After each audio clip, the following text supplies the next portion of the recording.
Well, hi everyone. Hope and pray that you're doing well. You know this about me, perhaps, that I kind of like words, from word games to word goalying. I just kind of enjoy them. And I was reminded this week of the word repose.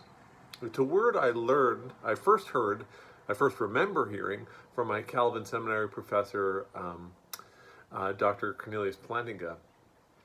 And that word repose, it has a lot to do with rest. And repose is tranquility.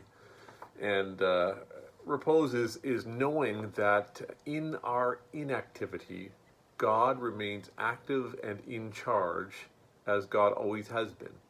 So repose. And with summer solstice coming up on Tuesday, the days are just getting wonderfully long.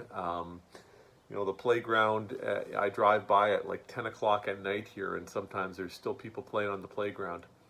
And summer is just this great time, I think, to stop, to catch our breath in a variety of ways, not just for leisure, but also for rest, for kind of a Sabbath rest, for repose.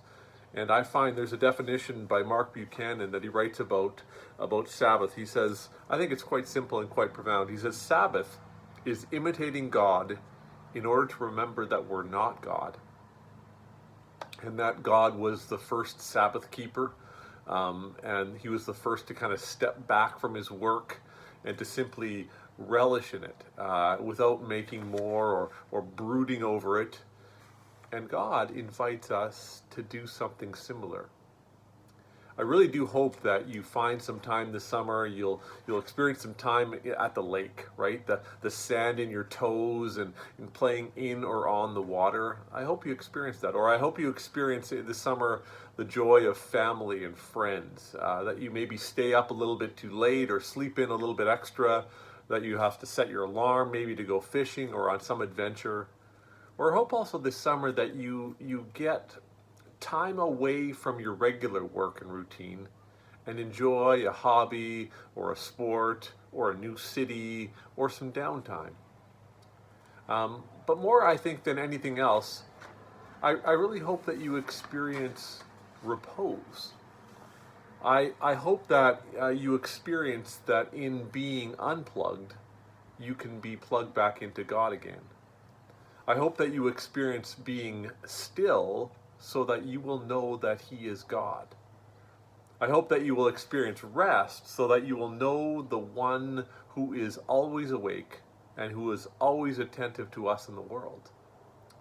And so I hope that you experience repose this summer, this Sabbath rest that renews you and restores your relationship with God and your relationship with creation and your relationship with your neighbor. Sometimes we sing that song, How Firm a Foundation. And the final verse of that song brings us back to repose. Here's the last verse. The soul that on Jesus has leaned for repose, I will not desert. I will not desert to its foes. That soul, though all hell should endeavor to shake, I will never, no never, no never forsake. May the peace and the repose of Christ be with you all.